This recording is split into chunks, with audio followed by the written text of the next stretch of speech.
नमस्कार. पूजा अँड हृदय ब्लॉगमध्ये स्वागत. पितृपक्ष विशेष. आज आपण श्रवण करणार आहोत पितृपक्ष कथा.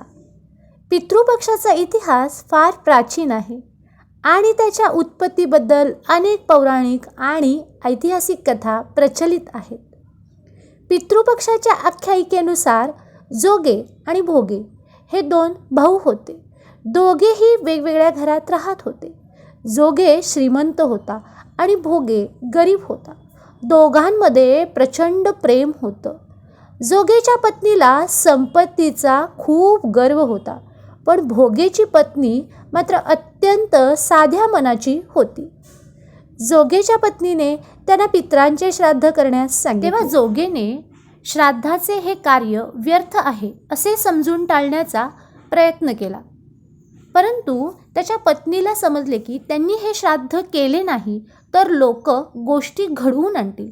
मग तिला आपल्या माहेरच्या लोकांना मेजवानीसाठी आमंत्रित करण्यासाठी ही संधी योग्य वाटली. जोगेची पत्नी लगेचच जोगेला म्हणते, तुम्ही कदाचित मला त्रास नको म्हणून असे म्हणत असाल, पण मला यात काहीही त्रास होणार नाही. मी भोगेच्या बायकोला बोलवून मदतीला घेते. दोघे मिळून सर्व आम्ही कामे करून घेऊ. त्यानंतर तिने जोगेला आपल्या माहेरी निमंत्रणासाठी पाठविले. दुसऱ्या दिवशी तिने बोलवले म्हणून भोगेची पत्नी पहाटेच आली आणि कामाला सुद्धा लागली. तिने स्वयंपाक तयार केला, अनेक पदार्थ केले. मग सर्व कामे उरकून ती तिच्या घरी आली. अखेर तिलाही पितरांचे श्राद्ध तर्पण करायचे होते. ह्या वेळेला जोगेच्या पत्नीने तिला न थांबवले न ती थांबली. लवकरच दुपार झाली. पूर्वज जमिनीवर उतरले. जोगे भोगेंचे पूर्वज आधी जोगेच्या घरी गेले. बघितले तर काय, त्याच्या सासरचे लोक तिथे जेवणात व्यस्त आहेत. निराश होऊन ते भोगेच्या घरी गेले. तिथे काय होते, पूर्वजांच्या नावावरच आगीयारी दिली होती. पूर्वज त्यांची राग चाटून भुकेने नदीकाठी गेले. थोड्या वेळाने सर्व पूर्वज एकत्र आले आणि आपापल्या श्राद्धाची स्तुती करू लागले. जोगे भोगे यांच्या पूर्वजांनी त्यांच्यासोबत घडलेला प्रकार सांगितला. मग ते विचार करू लागले की भोगे सक्षम असतात तर कदाचित त्यांना उपाशी राहावे लागले नसते, पण भोगेच्या घरी भाकरीही खायला नव्हती. हा सगळा विचार करून त्यांना भोगेची दया आली. अचानकच ते गाणे म्हणत नाचू लागले. भोगेचे घर धनधान्य आणि संपत्तीने भरावे.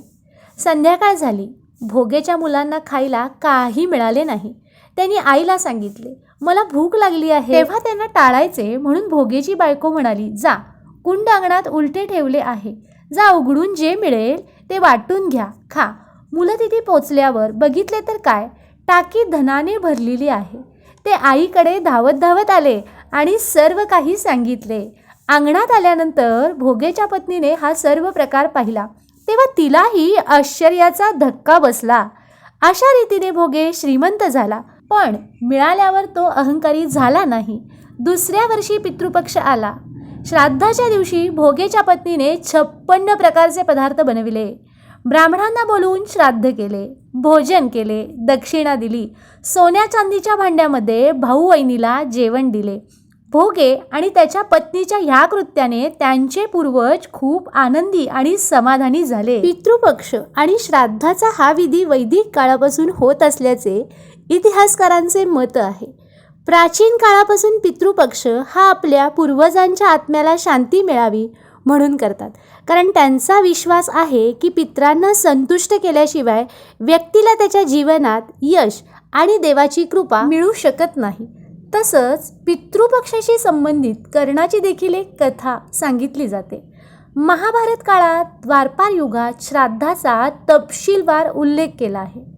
महाभारताच्या अनुशासन पर्वामध्ये भीष्म पितामह आणि युधिष्ठिर यांच्यातील श्राद्धाविषयी सविस्तर चर्चा आहे.